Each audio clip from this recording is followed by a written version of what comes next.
السلام علیکم ورحمۃ اللہ وبرکاتہ۔ الحمدللہ رب العالمین والصلاة والسلام علی رسولہ الکریم وعلی آلہ واصحابہ اجمعین، اما بعد فاعوذ باللہ من الشیطان الرجیم، بسم اللہ الرحمن الرحیم۔ احل لکم لیلۃ الصیام الرفث الی نسائکم ہن لباس لکم وانتم لباس لہن، علم اللہ انکم کنتم تختانون انفسکم فتاب علیکم وعفا عنکم فالآن باشروہن وابتغوا ما کتب اللہ لکم وَكُلُوا وَاشْرَبُوا حَتَّى يَتَبَيَّنَ لَكُمُ الْخَيْطُ الْأَبْيَضُ مِنَ الْخَيْطِ الْأَسْوَدِ مِنَ الْفَجْرِ ثُمَّ أَتِمُّوا الصِّيَامَ إِلَى اللَّيْلِ۔ میں سب سے پہلے اللہ سبحانہ وتعالیٰ کا شکر بجا لاتا ہوں، بے پایا درود و سلامتی ہو محمد مصطفیٰ صلی اللہ علیہ وسلم پر۔ محترم ناظرین کرام، ڈوز اینڈ ڈونٹس، رمضان مبارک میں کیا کرنا ہے اور کیا نہیں کرنا ہے، مسائل کس طریقے سے عام آدمی سمجھے گا، عام آدمی کس طریقے سے سمجھے گا کہ کس پر روزہ فرض ہوتا ہے اور کس پر روزہ فرض نہیں ہوتا ہے، اور روزہ کب ٹوٹتا ہے اور کب نہیں ٹوٹتا ہے۔ گزشتہ ایپیسوڈ میں نے ڈیٹیل میں آپ کو بتایا تھا، میں ایک مرتبہ پھر تھوڑا سا بریف کر دیتا ہوں تاکہ پھر آج کا ایپیسوڈ سمجھنے میں ہمیں مدد ملے کہ کن پر روزہ فرض ہوتا ہے۔ اس کے لیے آپ کو مرد اور عورت، خواتین کے لیے 6 اصول پورے ہونا ضروری، 6 اصول کا خیال رکھیے آپ سمجھنے کے لیے، اور 4 اصول ایکسٹرا ہے خواتین کو سمجھنے کے لیے۔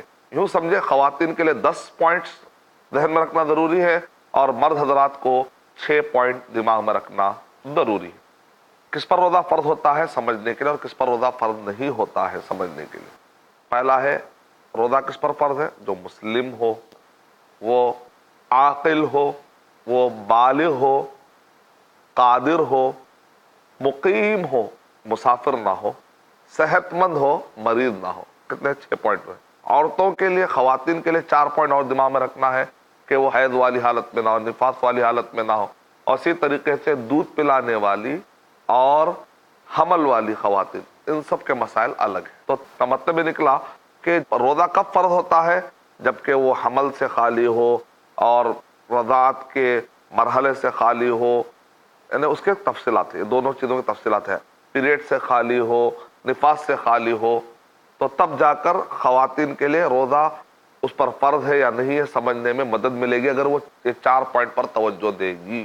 اور اسی طریقے سے مسلم ہو، عاقل ہو، مجنون نہ ہو، پاگل نہ، اگر پاگل ہوگا تو اس پر فرض نہیں ہوتا، سیکنڈ پوائنٹ۔ تھرڈ پوائنٹ یہ ہے کہ وہ بالغ ہو۔ بالغ ہونے کا مطلب بھی میں نے بتلایا تھا لاسٹ ایپیسوڈ میں ڈیٹیل میں کہ کم سے کم عمر میں اگر اس کو بال آ جاتے، مونچھ کے بال یا داڑھی کے بال یا بغل کے بال یا ناف کے نیچے بال، یا ایسے خواتین کو پیریڈ آ جاتے ہیں، تو یہ سب علامتیں ہوتی ہیں کہ بالغ ہو جاتے ہیں، اب شریعت فرض ہو جاتی ہے، روزے فرض ہو جاتے ہیں۔ اس سے پہلے تربیت کے طور پہ چھوٹے بچوں کو روزہ رکھوایا جا سکتا ہے تاکہ بچے کو عادت پڑے، تو وہ جائز ہے۔ 10 سال میں بچے کو مارنے کے لیے کہا، لیکن وہ پنشمنٹ والی مار نہیں ہے، تربیت والی مار ہے، کیونکہ بچہ بالغ ہی نہیں ہوا تو نماز فرض کہاں ہوئی؟ تو یہ تربیت والی مار مراد ہے۔ آیتوں اور حدیثوں کا سروے کرنے سے سب باریکی مسائل کے پتہ چلتے ہیں، ورنہ جنرل بات یہ ہے کہ لوگ سمجھتے ہیں 10 سال میں نماز فرض ہوگی اور ایسا مارتے ہیں کہ بچے کو نفرت ڈال دیتے ہیں۔ نہیں، شریعت سمجھنے کی کوشش کیجیے۔ مسائل پر عمل کرنے سے پہلے مسائل کا جاننا بہت ضروری ہے۔ باب العلم قبل القول والعمل، بولنے اور عمل سے پہلے علم حاصل کرنا بہت ضروری ہے۔ تو شریعت کے پورے تانے بانے پورے سروے کرنے کے بعد جو مسائل آتے ہیں علماء نے جو بتائے ہیں اس کی روشنی میں سمجھنے کی کوشش کریں گے تو اسلام صحیح طور پر سمجھ میں آئے گا۔ اگر بچہ بالغ نہیں ہے تو اس پر شریعت فرض نہیں ہوتی۔ بالغ ہونے کے بعد، اب آخری حد کیا ہے بالغ ہونے کی؟ 15 سال۔ اگر 15 سال تک بھی بال نمودار نہیں ہوئے، مونچھ کے، داڑھی کے، تب بھی ہم کہیں گے 15 سال ہو گئے۔ عمر بن عبد رحمۃ اللہ علیہ نے اعلان کر دیا، نبی صلی اللہ علیہ وسلم کے زمانے میں کیا ہوتا تھا، صحابہ سے انہوں نے مشورہ کیا اور اعلان کر دیا کہ 15 سال، کیونکہ نبی صلی اللہ علیہ وسلم کے زمانے میں 15 سال سے کم عمر کے جو بچے ہوتے تھے ان کو جنگ میں وہ قیدی بن کر جب آتے تھے تو ان کو معاف کر دیتے، کہتے ہیں بالغ نہیں ہے، ان کے اوپر اتنی ذمہ داری بھی نہیں ہے۔ تو اس سے ابن کثیر رحمۃ اللہ علیہ نے تفسیر ابن کثیر میں یہ سارے مسائل ذکر کیے ہیں۔ سورہ نساء سورہ نمبر 4 کے آیت نمبر 10 سے 27 کے درمیان وہاں پر رشد کا مسئلہ، بالغ کا مسئلہ، سارے مسائل انہیں سمجھائے الحمدللہ۔ آدمی مسلم ہو، عاقل ہو، بالغ ہو جائے، مرد اور عورت دونوں کے لیے ہے، مسلم ہو، عاقل ہو اور بالغ ہو۔ اور چوتھا یہ ہے کہ وہ قادر ہو، تاریخ میں بعد ایسے وقت پر دشمن اتنا قبضے میں لیا مسلمان کو کہ اس پر زبردستی کیا، اس کو کھانا کھلا دیا اور اس کو پانی پلا دیا، بیچارہ زبردستی میں کھا لیا. روزہ رکھے گا تو اس کو پنشمنٹ ملے گا. تو ایسے وقت پر اس آدمی پر روزہ فرض نہیں ہے، کیونکہ دشمن کا اس پر خوف طاری ہے. تو اس کو کہتے ہیں قادر ہونا چاہیے، یعنی کسی بھی قسم کے پریشر میں نہ ہو، کسی بھی قسم کے خوف میں مبتلا نہ ہو. اور پانچواں پوائنٹ یہ ہے کہ وہ آدمی مقیم ہو، یعنی اقامت پذیر ہو، اپنے ایریے میں ہو، سفر کی حالت میں نہ ہو. کیونکہ اگر سفر کی حالت میں ہوتا ہے تو جائز ہے کہ روزہ رکھے یا نہ رکھے. مستحب یہ ہے کہ اگر مشقت نہ ہو تو رکھ لے، رمضان میں سب کے ماحول کے ساتھ وہ بھی ماحول میں ہو جائے. لیکن اگر مشقت میں تو چھوڑنا مستحب ہے، کیونکہ ایک مرتبہ ایک صحابی سفر کی حالت میں بھی روزہ چھوڑ نہیں رہے تھے، سمجھ رہے تھے کہ بہت زیادہ مستحب کام ہے، یہاں تک کہ وہ چکر کھا کر گر گئے، غشی کھا کر گر گئے. تو نبی اکرم صلی اللہ علیہ وسلم نے ارشاد فرمایا لیس من البر الصیام فی السفر، یہ کوئی نیکی نہیں ہے مشقت کے ساتھ بھی تم سفر میں بھی روزہ رکھتے رہو. تو نبی اکرم صلی اللہ علیہ وسلم نے دیکھا کہ کچھ لوگ روزہ توڑنے میں مشکل محسوس کر رہے ہیں، کیونکہ آج بھی ہندوستان میں آپ نے دیکھا ہوگا کہ بعض لوگ ان کے لیے جائز ہوتا ہے کہ روزہ توڑ دیں، لیکن گھبراتے روزہ توڑ دیں گے تو کیا گناہ ہوگا، کیا مصیبتیں آئیں گی اس سال نہیں معلوم، اور وہ 60 مسکینوں کو کھانا کھلانا پڑے گا، کہاں سے کھلائیں گے. تو سفر میں اب چونکہ روزہ میں نے شروع کر دیا ہے تو اب میں کچھ بھی ہو جاؤ سفر میں روزہ کنٹینیو کروں گی یا کروں گا. بیمار ہو جاتے ہیں، کمزوری آتی ہے، روزہ توڑ سکتے ہیں. کبھی بیماری پہلے سے معلوم آتی ہے، کبھی بیماری اچانک طاری ہوتی ہے، تو آپ روزہ توڑ سکتے ہیں، کوئی گناہ کی بات نہیں. روزہ توڑنا بھی سنت ہے. صحابہ نہیں توڑ رہے تھے تو نبی اکرم صلی اللہ علیہ وسلم نے ایک پیالہ منگایا، آسمان تک ایسا اٹھایا آپ نے، اور اس کے بعد سب کو دکھاتے آپ نے پانی پیا اور روزہ توڑ کر آپ نے بتایا. اس سے علماء کرام نے دلیل لی روزہ توڑنا بھی سنت ہے. نبی اکرم صلی اللہ علیہ وسلم نے روزہ بھی توڑا ہے، کیونکہ آپ سفر میں تھے. جو صحابہ سفر میں رہ کر روزہ توڑنے کو برا سمجھ رہے تھے، نبی اکرم صلی اللہ علیہ وسلم نے ان کا مسکنسپشن دور کر دیا. بہرحال تو اسی لیے مقیم ہو تو روزہ فرض ہو جاتا ہے، سفر کی حالت میں ہو تو روزہ فرض نہیں ہوتا ہے اس کے اوپر، یا تو اس کو اختیار ملتا ہے یا بعض اوقات نہ رکھنا مستحب ہوتا ہے، بعض اوقات رکھنا مستحب ہوتا ہے، وہ الگ ڈیٹیل ہے. چھٹواں پوائنٹ یہ ہے کہ وہ صحت مند ہو اور بیمار نہ ہو. اگر وہ آدمی چھوٹی موٹی بیماری ہے جو چلا لے سکتا ہے تو پھر روزہ رکھے، کیونکہ یہ پتہ نہیں یہ ماحول بعد میں ملے گا کہ نہیں ملے گا، بھول جائے تو پھر ذمہ داری تو ہے نا. ایسی بیماری ہے کہ وہ برداشت نہیں کر سک رہا ہے، چھوڑ دے، بعد میں اگر وہ بعد میں اچھا ہونے کا چانس ہے تو جیسے اچھا ہو جائے گا اس کی قضا دے لے. اگر بعد میں اچھا ہونے کا چانس نہیں ہے تو اس کو چاہیے کہ پھر ایک مسکین کو کھانا کھلائے. مسکین کو 2 مرتبہ کھلانے کا کانسیپٹ نہیں ہے. لوگ عقل لڑاتے ہیں کیونکہ اس نے سحری اور افطار دونوں مسکینہ. عقل لڑانے کی ضرورت نہیں ہے، قیاس کرنے کی ضرورت نہیں ہے. فدیۃ طعام مسکین، مسکینین نہیں ہے، فدیۃ طعام مسکین، مرتین نہیں کہا گیا. اور انس رضی اللہ تعالیٰ عنہ جب بوڑھے ہو گئے، سنن دارقطنی میں ہے یہ واقعہ کہ رمضان کے اختتام پر 30 مسکینوں کو وہ بلائے اور انہوں نے ان کو کھانا کھلا دیا. کا مطلب یہ نکلا کہ وہ مسکین کو روزہ رکھانے کی بھی کوئی ضرورت نہیں ہے، بس 30 مسکینوں کو کھانا کھلا دیجئے. ایسے بوڑھے کے لیے یا ایسے بیمار کے لیے جس کے اچھا ہونے کی امید نہیں ہے تو ان کے لیے یہ حل ہے شریعت میں. وعلی الذین یطیقونہ فدیۃ طعام مسکین، جن کو مشقت محسوس ہوتی ہے ان کو چاہیے کہ وہ مسکین کو کھانا کھلا دے. تو بہت آسان ہے شریعت پہ عمل کرنا. تو پھر 6 پوائنٹ ذہن میں رکھ لیجئے. یہ پوائنٹ میں بار بار اس لیے دہراؤں، عام آدمی بھی اگر اس کو یاد کر لے گا نا تو بہت سارے مسئلے تو ہم کو جان کر رہنا چاہیے.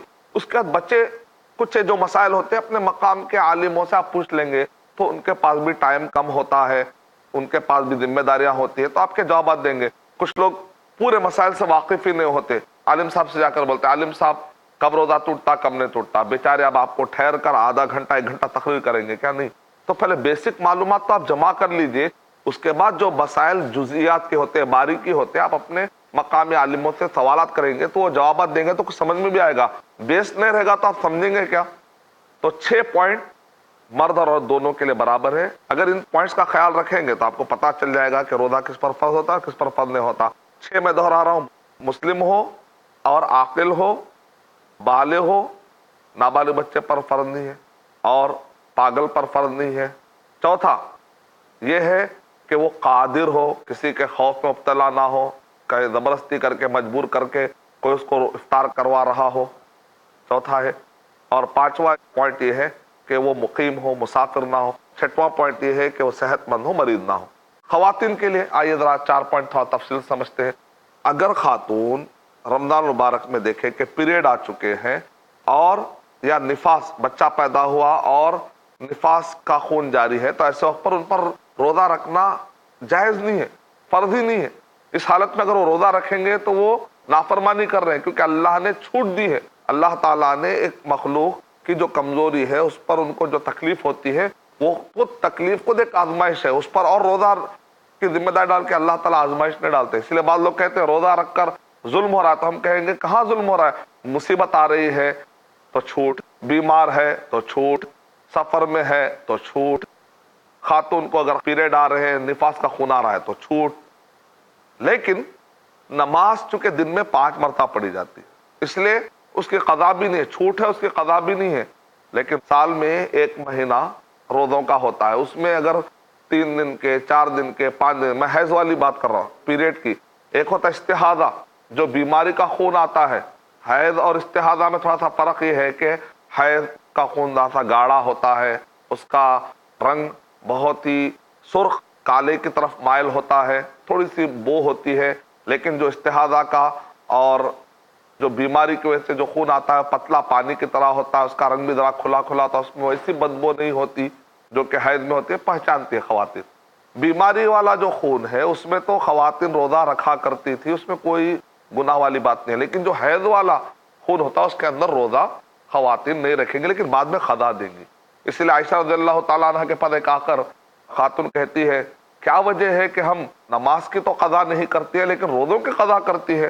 پیریڈ کی وجہ سے اگر ہم چھوڑ دیتے ہیں تو عائشہ رضی اللہ تعالیٰ عنہ نے کہا کہ تم حروریہ تو نہیں ہو، یعنی خوارج کے گروہ سے جو عقل لڑاتے ہیں؟ کہا کہ نہیں، مجھے بس پوچھنا، سوال آیا تھا، میں نے پوچھ لیا۔ تو جب عائشہ رضی اللہ تعالیٰ عنہ نے جواب دیا، کہا کہ ایسے ہی نؤمر بقضاء صوم لا بقضاء الصلاۃ او کما قال، کہ ہمیں روزوں کے قضا کرنے کا حکم دیا گیا، نماز کا نہیں۔ تو شریعت میں کتنا آسانی دے دی گئی، کیونکہ نماز کی بھی اگر قضا کا حکم دیا تھا تو بہت مشکلات ہو جاتی۔ اب رہا مسئلہ خواتین کے لیے 2 پوائنٹ میں نے ایڈ کیے، مردوں سے ہٹ کر کہا میں نے 4 پوائنٹ، اس میں سے 2 پوائنٹ ہو گئے، ایک حیض پیریڈ کا خون، دوسرا ہوتا ہے نفاس کا خون۔ تیسرا اور چوتھا مسئلہ تھوڑا سا اس میں باریکی ہے، اگر عورت حمل سے ہو، پریگننٹ ہو، یا عورت بچے کو دودھ پلا رہی ہو۔ بعض خواتین اتنی صحت مند ہوتی ہے، وہ اگر اس حالت میں بھی روزہ رکھتی ہے تو ان کو نہ مشقت ہوتی ہے نہ بچوں پہ کچھ پرابلم ہوتا ہے، تو روزہ رکھ لے۔ اور اسی طرح دودھ پلاتی ہے، صحت مند خواتین ہے اور بڑی آسانی سے دودھ پلا لیتی ہیں، بچوں پہ بھی خوف نہیں ہوتا، خود پہ بھی خوف نہیں ہوتا، تو الحمدللہ روزہ رکھ لے۔ ماحول ہے، بعد میں ہو سکتا ہے کہ ماحول ملے یا نہ ملے، لیکن اگر مشقت ہو رہی ہو، خود پر یا بچوں کی جان پر موت کا اندیشہ ہوتا ہے، ایسے وقت پر وہ کیا کرے گی؟ روزہ چھوڑ دے گی، اس کے اوپر اب روزہ فرض نہیں ہے۔ لیکن اب سوال یہ ہے کہ بعد میں روزہ رکھے گی یا نہیں رکھے گی؟ اس بارے میں 2 مشہور قول ہے، شیخ بن باز رحمۃ اللہ علیہ، شیخ ابن عثیمین رحمۃ اللہ علیہ نے مریض پر قیاس کرتے ہوئے یہ کہا کہ جیسا مریض ہے، اور حدیث شریف میں بھی کیا ہے، اللہ تعالیٰ نے معاف کر دیا ہے مسافر سے کہ وہ سفر میں روزہ نہ رکھے، تو اسی کے اندر یہ بھی ہے کہ حمل والی اور دودھ پلانے والی، تو بعد میں جیسا سفر میں قضا ہوتا ہے اس میں بھی قضا دیں گے۔ اس حدیث شریف کے مفہوم سے استدلال کیا۔ یا شیخ ابن عثیمین رحمۃ اللہ علیہ نے جو استدلال کیا، کہا کہ یہ بھی خاص قسم کا ایک مرض ہے، عورت کی کمزوری کو انہوں نے مرض سے تعبیر کیا۔ لیکن دوسری طرف علماء کرام نے اس فتوے کو قبول نہیں کیا، کہا کہ یہ بیماری نہیں ہے، بیماری میں بچہ پیدا ہوتا ہے یا بیماری میں دودھ جاری ہو رہا ہے اور بچہ صحت مند ہو رہا ہے، تو یہ بیماری کی کیٹیگری میں اس کو قیاس کرنا صحیح نہیں، قیاس مع الفارق ہے۔ اور قیاس یا مفہوم اس وقت پر قابل رد ہو جاتا ہے جبکہ دلیلیں موجود ہوں۔ ابن عمر رضی اللہ تعالیٰ عنہ، ابن عباس رضی اللہ تعالیٰ عنہ سے جب فتویٰ پوچھا گیا کہ تمام المنہ میں شیخ البانی رحمۃ اللہ علیہ نے جو اس رائے کی تائید کی، انہوں نے کہا کہ دودھ پلانے والی اور حمل والی جو عورتیں ہیں مشقت محسوس کرتی ہے تو روزہ چھوڑ دیں گے، بعد میں قضا بھی نہیں ہے، بس وہ فدیہ دے دیں گی، ایک مسکین کو ایک روزے کے بدلے میں کھانا کھلا دیں گی، بس ختم۔ تو شیخ البانی رحمۃ اللہ علیہ نے ابن عمر رضی اللہ تعالیٰ عنہ اور ابن عباس رضی اللہ تعالیٰ عنہ سے یہ قول نقل کیا، اور یہ قول مرفوع کی شکل میں، کیونکہ مسائل میں اپنی طرف سے وہ الفاظ نہیں کہتے بلکہ باقاعدہ روایتوں میں نسبت نبی صلی اللہ علیہ وسلم کی طرف بھی ملتی ہے باقاعدہ۔ بلکہ تفسیر طبری کے اندر وَعَلَى الَّذِينَ يُطِيقُونَهُ فِدْيَةٌ طَعَامُ مِسْکِین، سورہ بقرہ نمبر 2 کے آیت نمبر 184 میں مشقت میں اگر پڑ جائے تو مسکین کو کھانا کھلا دے۔ اس کے اندر ابن عباس رضی اللہ تعالیٰ کا، ابن عمر رضی اللہ تعالیٰ کا یہی قول امام طبری رحمۃ اللہ علیہ نے نقل فرمایا، کہا کہ اب مشقت سے مراد یہاں پر ایک تو بوڑھا بھی ہو جائے گا، یا وہ جس کے اچھا ہونے کی امید نہیں ہے وہ بھی ہو جائے گا، اور وہ حاملہ عورت بھی آ جائے گی، اور اس کے اندر دودھ پلانے والی عورت بھی آ جائے گی۔ کس نے کہا؟ ابن عباس رضی اللہ تعالیٰ، ابن عمر رضی اللہ تعالیٰ۔ اور ساتھ میں ہے کہ فقہا نے یہ بات لکھی ہے مغنی کے اندر بھی کہ ان کا کوئی مخالف بھی نہیں ہے، یعنی اس دور میں کسی نے اس فتوے کی مخالفت بھی نہیں کی، اس کا مطلب اجماع سکوتی بھی ہو گیا۔ اور انہوں نے اس فتوے کی نسبت خود نبی اکرم صلی اللہ علیہ وسلم سے بھی کی، ایسے ہی ہم کو نبی صلی اللہ علیہ وسلم سے ملا، یعنی وہ سارے چیزیں جس سے کہ مرفوع، جس کو آپ کہتے ہیں یعنی کہ نبی کی طرف نسبت ہونے کا پورا ثبوت ملتا ہے اس میں۔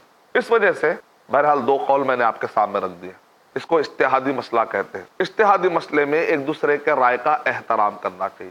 آپ اگر پہلے قول کے قائل ہیں، آپ اگر بعد میں روزہ قضا بھی کرنا چاہتے ہیں اور فدیہ بھی دینا چاہتے ہیں، آپ کو پورا رائٹ ہے کہ آپ اس پر عمل کریں۔ دوسری طرف علماء کی بہت بڑی تعداد کہتے ہیں کہ بھئی عورت کے اوپر قضا کہنا ایسے جیسے کہ مان لیجئے اگر کسی خاتون کو 5 بچے ہوئے، 1 سال اس کے حمل میں چلا گیا اور 1 سال دودھ پلانے میں، تو اس لحاظ سے خاتون کو کتنے ہو گئے؟ 10 سال کے روزے جمع ہو گئے۔ 10 سال کا مطلب 300 روزے، کیسے رکھے گی 300 روزے؟ اس لیے کئی خواتین ڈپریشن میں چلے جاتی ہے، ہم پر 300 روزے فرض ہے، 300 روزے فرض ہے۔ تو بہرحال دوسرا قول میں چونکہ پاور ہے، دوسرے قول میں دلائل بھی ہے، دوسرے قول میں نص زیادہ غالب ہے، پہلے قول میں قیاس ہے یا تو مفہوم ہے، صریح دلیل نہیں ہے، دوسرے قول میں صراحت ہے۔ اس وجہ سے پرسنلی دوسرے قول کی طرف میرا رجحان ہے، لیکن اگر کوئی آدمی یہ دو قول میں سے پہلے پر فالو کرنا چاہتا ہے تو اس کو پوری گنجائش ہے، کیونکہ اجتہادی مسئلہ ہے، اس میں کوئی حق و باطل یا کفر اور ایمان کا مسئلہ نہیں ہے۔ آپ اپنی رائے رکھ سکتے ہیں۔ آج کے دور کی میجارٹی رائے یاد رکھیے یہی ہے کہ عورت بعد میں قضا بھی کرے گی اور فدیہ بھی دے گی۔ آج کے دور کے اکثر فتوے اسی اطراف میں گھومتے ہیں، سعودی عرب کے فتوے ہیں اور ہندوستان کے بھی اکابر علماء کے فتوے یہی ہے کہ عورت بعد میں قضا بھی کرے گی اور فدیہ بھی دے گی۔ لیکن ابن عباس رضی اللہ تعالیٰ کے دور میں ابن عباس اور عمر رضی اللہ تعالیٰ عنہ نے کہا کہ اس کے اوپر قضا نہیں ہے، روزہ نہیں رکھے گی، بس فدیہ دے دے گی۔ تو 300 اگر روزے اس کے چھوٹ گئے ہیں تو 300 میں سے کھانا کھلا دے، چھٹی ہو جائے گی۔ یہ قول ابن عباس رضی اللہ تعالیٰ کے زمانے کے حساب سے آپ سوچ کر کوئی مجھ سے پوچھے گا کہ آپ کس میں رائے کیا ہے، تو میں ہمبلی اپنی رائے یہ پیش کروں گا کہ شیخ البانی رحمۃ اللہ علیہ نے اور اسی طرح کے جتنے اس قول کے قائل ہیں جو یہ کہتے ہیں کہ عورت کو قضا نہیں ہے بلکہ بس وہ فدیہ دے، تو یہ دلائل پاورفل ہونے کی وجہ سے اور ابن عباس رضی اللہ تعالیٰ زمانے میں کوئی مخالفت نہ ہونا وہ زیادہ پاورفل ہے، مجھے جو بات سمجھ میں آتی ہے۔ تو آج کے ہمارے ایپیسوڈ میں اور گزشتہ ایپیسوڈ میں دونوں ایپیسوڈ کو جمع کریں گے تو یہ ٹاپک کور ہوا الحمدللہ کہ کس کے اوپر روزے فرض ہوتے ہیں اور کس کے اوپر روزے فرض نہیں ہوتے ہیں۔ تو انشاءاللہ اگلے ایپیسوڈ میں آپ کو بتاؤں گا کہ روزہ کب ٹوٹتا ہے اور کب نہیں ٹوٹتا ہے۔ یہ بھی بڑی دلچسپ ہے کہ 4 چیزیں جسم میں جانے کی وجہ سے روزہ توڑ دیتی ہے اور 6 چیزیں جسم سے نکلنے کی وجہ سے روزہ توڑ دیتی ہے، تو وہاں پر بھی 10 پوائنٹ ہے۔ جیسا روزہ کس پر فرض ہے اور کس پر فرض نہیں ہے، تو وہاں پر مرد اور عورت کے لیے دونوں کے لیے 6 پوائنٹ اور عورت کے لیے 4 پوائنٹ مزید بڑھا دیں گے تو 10 پوائنٹ تھے نا۔ اب آنے والے ایپیسوڈ میں آپ کو پھر 10 پوائنٹ ملنے والے ہیں کہ کچھ چیزیں ایسی داخل ہونے سے روزہ ٹوٹ جاتا ہے، وہ 4 ہے، اور کچھ چیزیں خارج ہونے سے روزہ ٹوٹ جاتا ہے، وہ ہے 6۔ وہ پورے ملا کے 10 مفطرات ہوئے، داخل اور خارج کو دونوں ملا تو 10 قسم کے ہیں چیزیں جس سے کہ روزہ ٹوٹ جاتا ہے۔ کیا ہے انشاءاللہ اگلے ایپیسوڈ میں ہم جانیں گے۔ میں اللہ تعالیٰ سے دعا کرتا ہوں کہ اللہ سبحانہ تعالیٰ مجھے اور آپ سب کو تفقہ فی الدین عطا فرمائے، دین کی گہرائی اور سمجھ عطا فرمائے، آمین۔ وآخر دعوانا الحمدللہ رب العالمین۔ السلام علیکم ورحمۃ اللہ وبرکاتہ۔